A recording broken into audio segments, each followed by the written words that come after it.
So today we just wanted to get online and answer some questions, just, general questions, anything you have about how we can help you, or questions you've had about trying to get into the industry, anything like that. So we have some questions that people submitted ahead of time, so thank you. Again, feel free if you want to chime in using the chat feature or Q&A feature during the video. If you have any additional questions, we would be happy to answer those. Between you and I don't even know. This is going to be a big number. I'm at like 20. I'm probably at 20. So between you and I, we have 40 years of developing products. Yes, exactly. For thousands of brands. Yeah. So developing and manufacturing. Developing and manufacturing. Yeah. I think we both have a really good background in both areas.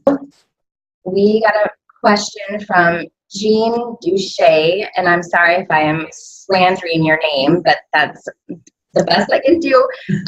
Okay, so Jean says, could you design a style from starting either with a photo of some clothing or actual garment that you like? And if so, how long does the process take? Jean, yes, we can start with any of those things. We can start with a photo. We can start with garments that you send us. We even sometimes start with really rough sketches on a napkin. So just kind of a very basic outline of something that you want to show us. Or it could be a combination of those things. That's exactly how we start with all of our clients, is they're usually sending us photo images that they've grabbed from the web, or a garment that they like, or they're even sketching something for us, or they're sending us, let's say, a garment that they like, along with a sketch saying, I don't like this, could we do something more like this? So that's exactly how we start with all of our development. It's really easy for us to work with you, just gathering some information based on things you've seen that you like. And then how long does the process take? So the process for us is 4 steps, and the first 3 being development, and the 4th step is manufacturing. So to develop a product, steps 1 through 3, it takes anywhere from an average of 6 to 9 months. It could take a little longer, it could be a little shorter. It really depends on the product and kind of what materials are going into it, but that's a base average for most of our clients. And then manufacturing itself takes another probably 3 months on top of that. So from the day you contact us with your idea to the day that you have inventory to sell, you're probably looking at about a year, 9 months to a year. It really depends. But I hope that answers your question. Do you have anything else you want to add? Yeah. Okay. No, that's exactly it. I think the timeline portion of it, saying the range is kind of 6 months to a year. We like to say save a year. Yeah. So you can really hone in on your product. But I think part of it is just knowing that that's industry standard. Yeah. It's sort of a shocking number if you're not from the industry. But for instance, right now, what are we in January? So spring delivery for a lot of the companies is coming up in a month or 2. So actually right now as we speak, Nike, for instance, is starting to develop spring to 2020. Yep. So that's what's happening right now in the industry. Everybody's working 1 year in advance. Looks like Amy has a question that kind of maybe takes on to this. She's asking us about inventory and where can you learn about how to balance demand and your manufacturing timeline. So I think the gist of the question is you're kind of going into manufacturing blind. You don't know how many pieces you're going to need to manufacture, what sizes you're going to need, all those things. So maybe we can talk about that a little bit. Okay. So inventory keeps you up at night. So that's not what you were. Yeah. Interesting. Yes, I completely understand. I would say find a factory that allows you to have a small minimum order quantity run. Yeah. We will go really as little as you would like. We like to make at least 100 units per style. If we go lower than that, we certainly can. It's just your cost raises some. But it just depends on your comfort level with risk. Yeah. If you really want to start with 20 units, you're it does cost more for us to make 20 units because efficiencies don't get up there, but we can do it. Then you can get it out in the market, you can test it, and you really don't have to deal with this big, scary inventory. Yeah. That, when you are risk averse, like me, then that's great. You get to deal with a very tiny amount of inventory, see how people respond to your product. Yeah. And then go from there. Then, you could tweak it and get much, much larger inventory. Mm-hmm.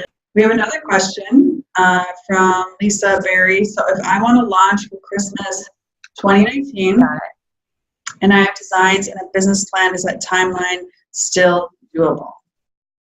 What do you think, Carrie? I think it's doable. I think knowing that it's tight is the first step in having it be doable. So just understanding that, okay, you might be just a tad bit behind in starting right now, but we can probably make up that timeline, and we just need to work with you on, how to get there. Knowing that's your deadline is great. Then we can say, hey, if you can make a couple different decisions, we can speed things up. Or if you have, let's say, 10 products and you would be willing to just do 5, that's more reasonable in that timeline. So just giving us some variables and some options to work with, we can definitely guide you into what would make sense and have something available for you to launch by Christmas of 2019. Yeah, not unheard of. No. Definitely not unheard of. I think sometimes people have to make concessions if there's a super tight timeline. Yeah, that's exactly what it will come down to. And probably the 2 biggest factors that we find kind of affect your timeline would be your materials. So are they available in the timeline that you need them to be available? That's one thing. So sometimes having a backup fabric is the answer to that. The second thing would be just testing. So depending on what type of style or garment or item that you want to produce, how much testing is involved. For example, children's wear has some specific testing that takes a little bit longer and is an outside factor that we have to deal with.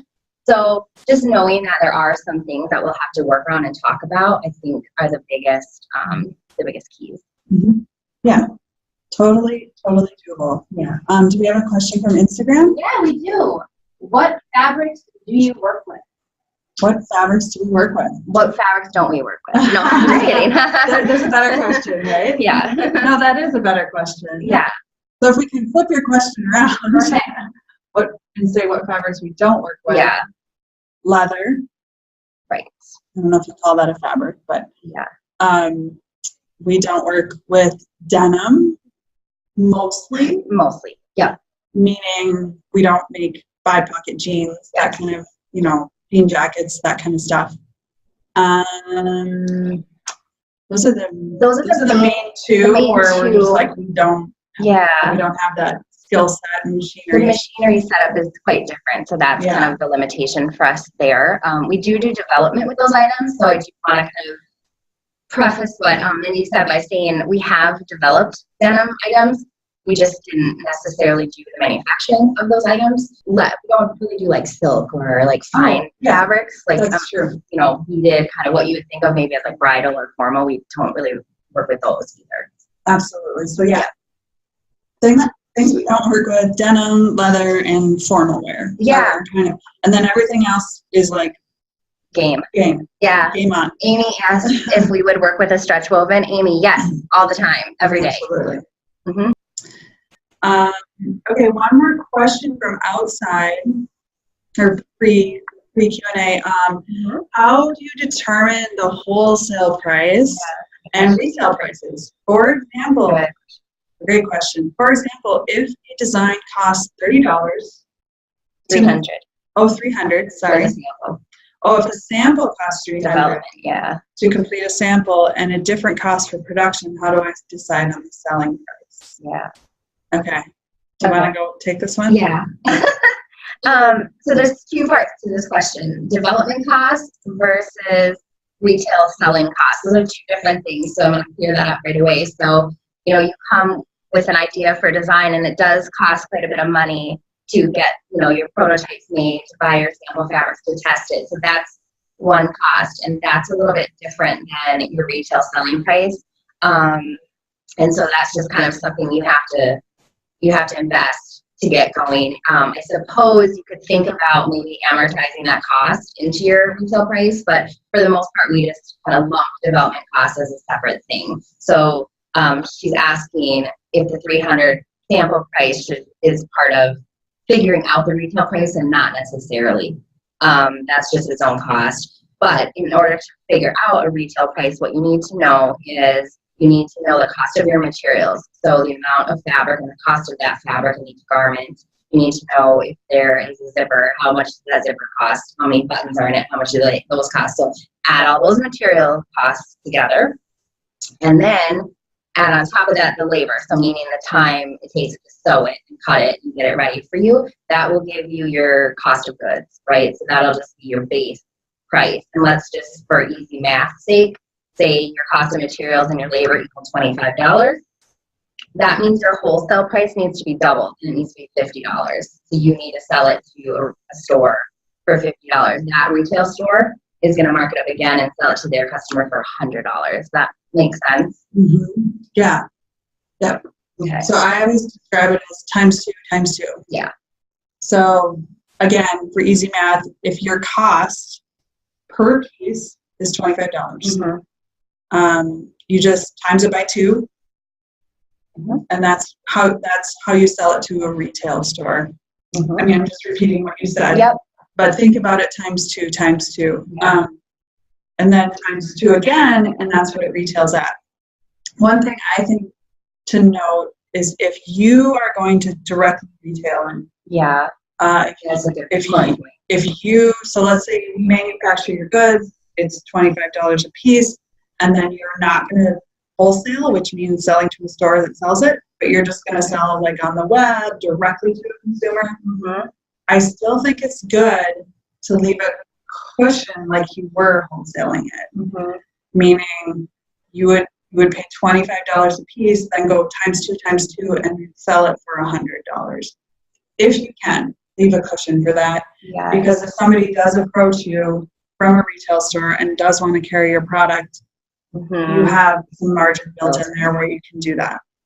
Sometimes people can't do that, but just something to think about, really setting your price to be aware of those facts, I guess. Yeah.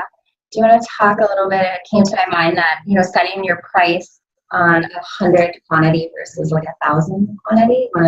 Yeah, good point. So the other thing is, and this question came from Deborah, is let's say you're making 100 units for your first run because you want to start small and you kind of want to test the market. Let's say your price for those 100 units is $25 a piece. Let's say we've given you a price to make 1,000 units, and that was $15 a piece, because it does drop pretty dramatically if you can make a lot more units. So you might want to retail your price knowing in the future you're going to get your product for $15. That way you're actually pricing it correctly for the market. And you would lose margin in the beginning, but it's a really good tactic to make sure it's not priced too high for your future price. It's almost like you're not going to get a good test of the market if you're not pricing it the way it would be priced in the future. I hope that makes sense. Yeah, I hope so too. I think that's what I wanted. I was getting at was that there's a couple questions coming in. Should we answer that? Yeah. I wanted to say hi to John. Hi, John. And he's asking if you have any clients ever launch a product on Etsy successfully. I don't know if Etsy per se for my clients, maybe Mindy does.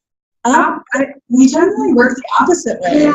Like somebody's already been selling on Etsy And then they come and to finding us. some success, and then they're like, oh, crap, Yeah. people want too many pieces, and now I need help. Yeah. So we're kind of work the opposite, where they're sewing at home. Yeah, they're making them at home in small batches and selling on Etsy, and then we become the manufacturer kind of after they've built their brand on Etsy. No. But we do have many success stories of Kickstarter or like GoFundMe. So that is maybe something else to look into, is we've had many people launch doing pre-sales on Kickstarter and been very successful that way. So I hope that answers your question, John. And Kayla, again, is considering she's a startup business, wondering if our services are of assistance to someone starting and don't have a big financial push behind them. Absolutely, 100% yes.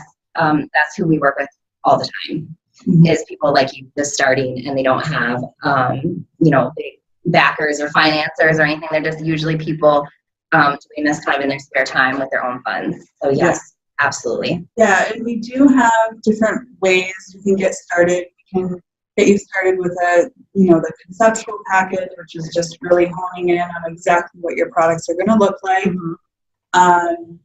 And then, when you're ready and have more funds, when you can move forward and start going into the sampling or something like that.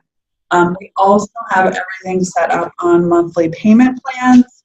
So when you get your, quote from us, we can break that out into monthly payment plans so you can kind of understand how much this is going to cost to move forward.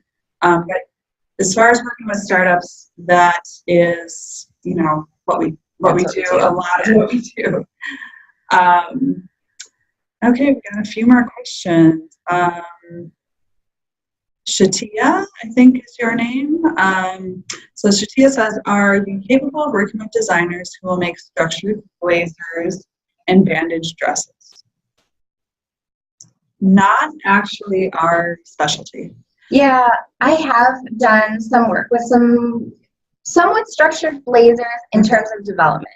Okay. We don't manufacture them. That's just not in our wheelhouse for manufacturing. Yeah. We have prototyped them, made tech packs, made patterns, kind of gotten them to the point of passing them to someone else who it makes more sense to manufacture them for you. So if that's part of your interest, that's definitely something we can do. And part of, I want to preface this, part of the reason we've done that is someone has come to me with ideas of blazers that just have some unique features or something that's a little bit hard to convey.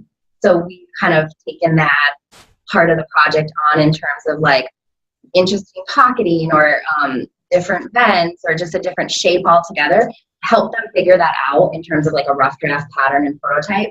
And then we've turned it into a tech pack that then they've taken to a more traditional blazer manufacturer so that then they could easily see the idea of what you're going for and then translate it back into more, their techniques of tailoring or, I think one of the keys is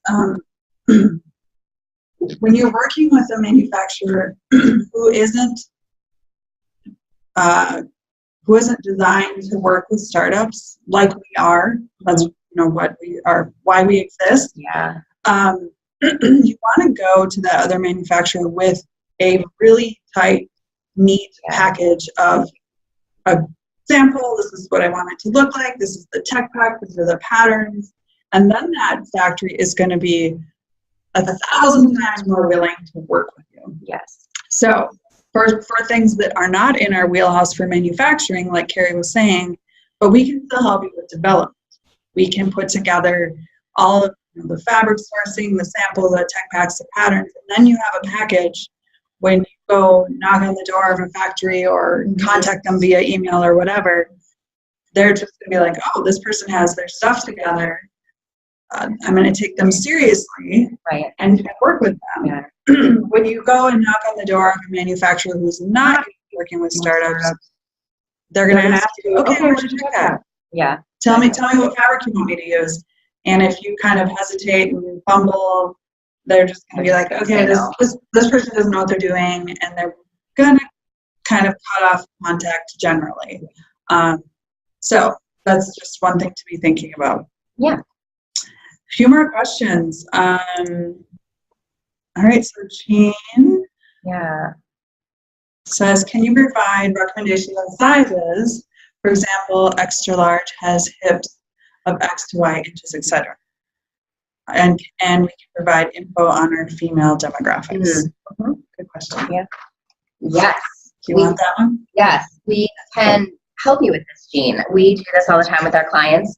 That is something that we actually start out with pretty early in the process. So if we were working with you and you had a specific demographic and specific things you were wanting to cover, in sizing, we would help you map that out and what makes sense and try to help you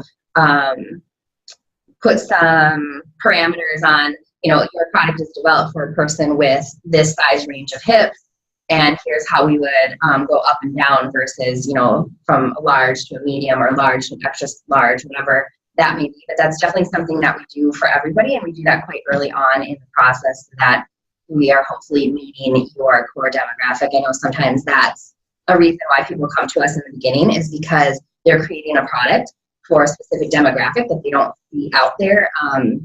I have a lot of cases where we're creating a size chart for a specific body type that they're seeing a gap in the market for. So yeah, exactly. And we have 3D. yes, great. So we if you have a special sizing, super common to have special sizing requests. And so we can create avatars in our patterning software where we can play with the body type and show you, through images of the avatar. We have over 200 measurements we can customize and make sure that the avatar is, is looking the way you want it to. And then we create the pattern and we can make the clothing virtual for our first fit session and make sure it's fitting this demographic, this body type that you want to work with. So we're really good at it. It's a big part of what we do. Yeah. Special sizing. It isn't just like cookie cutter sizing and that's what comes out of our building. We work with every single brand to make sure we're serving the demographic that they're trying to serve. Yeah, that's great. Just a couple recent 3Ds that we've done that were kind of interesting was we did some maternity. So we made an avatar that was a certain number of weeks pregnant so that we could see how that would affect the clothing. We've done some things for like the big and tall market so that we could adjust height and width accordingly to the body. So it's kind of interesting to really see those 3Ds and how you can morph the body to be whatever your demographic tends to be. Yeah, very good at that. Okay, so someone has asked us what our biggest piece of advice would be for new designers. So that's an interesting question. There's all kinds of advice. First thing that comes to mind for me is just kind of researching your market and just trying to figure out, who you're trying to hit and why, and just do a little bit of background searching on other things that might exist in your market space, or maybe where there's a gap in your market space would be something that I would really spend a little bit of time looking for. What else? Biggest piece of advice for new designers. Yep.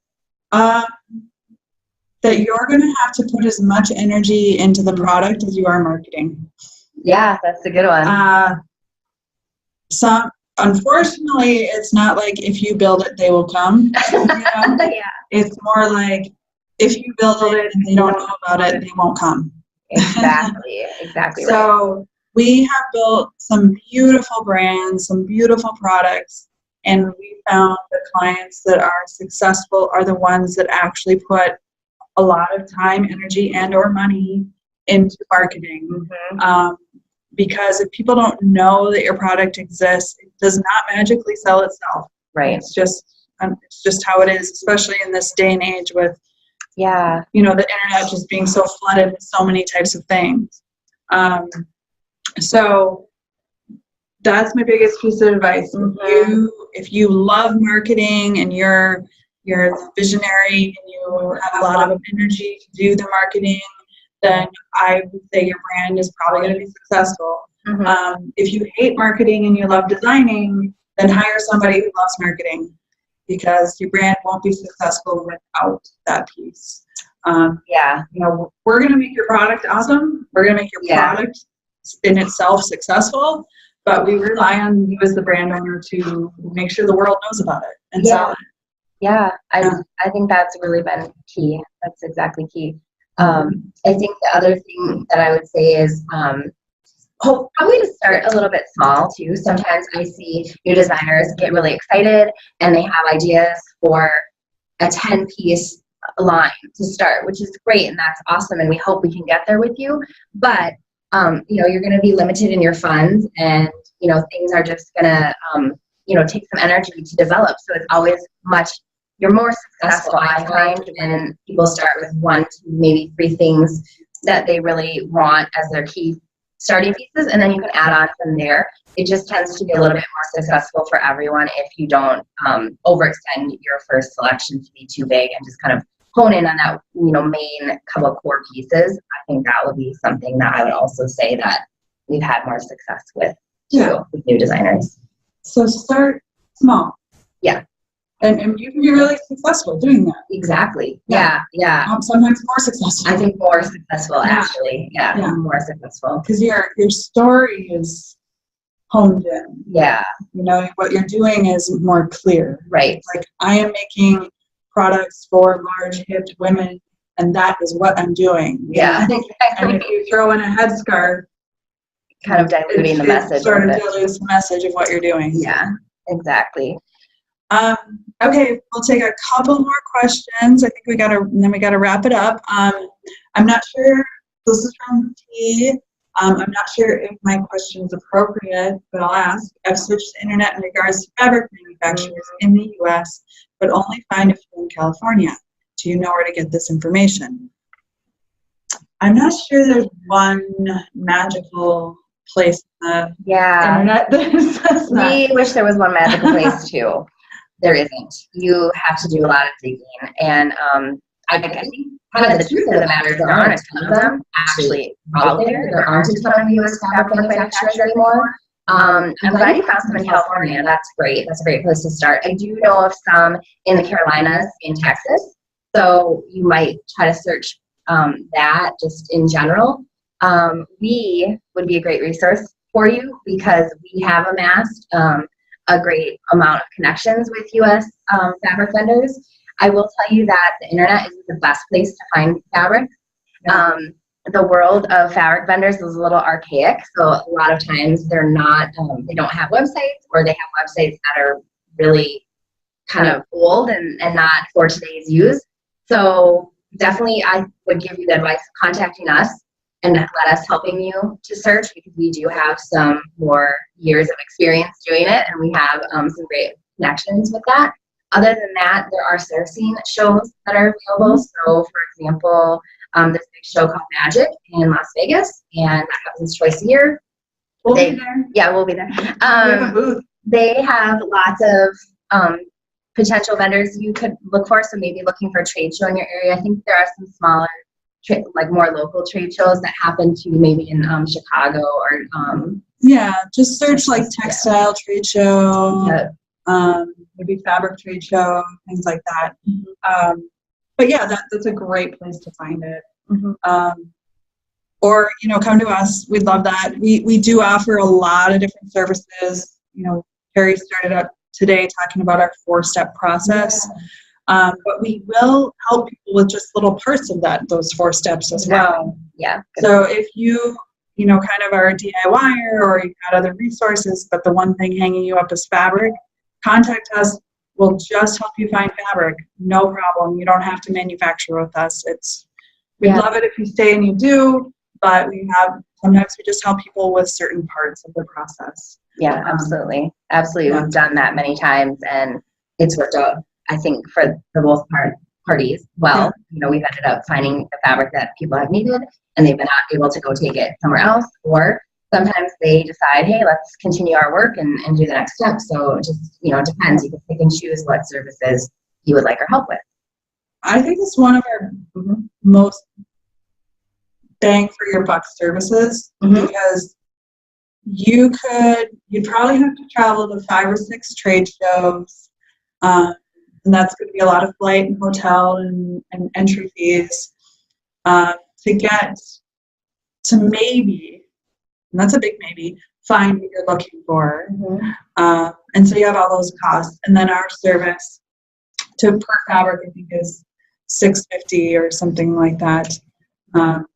It depends on the type of fabric. It depends on the type of fabric, that's true. But average cost probably be around $650 or something to find a fabric. And if we do that for you, what we do is we give you a large package of a lot of options So it isn't just like we're going to show you one fabric. Right. If you're looking for one fabric, we're going to show you 10 options of different price points and different minimums and different places in the world that it comes from and things like that. So I think it's a really good service because, like you said, we've sort of concentrated it. We've been doing it for many, many years. We have a lot of resources. Yeah. I think that's all of our questions today. Thanks to everyone who joined us. We're going to be doing these Q&A sessions a little more frequently, so watch for that.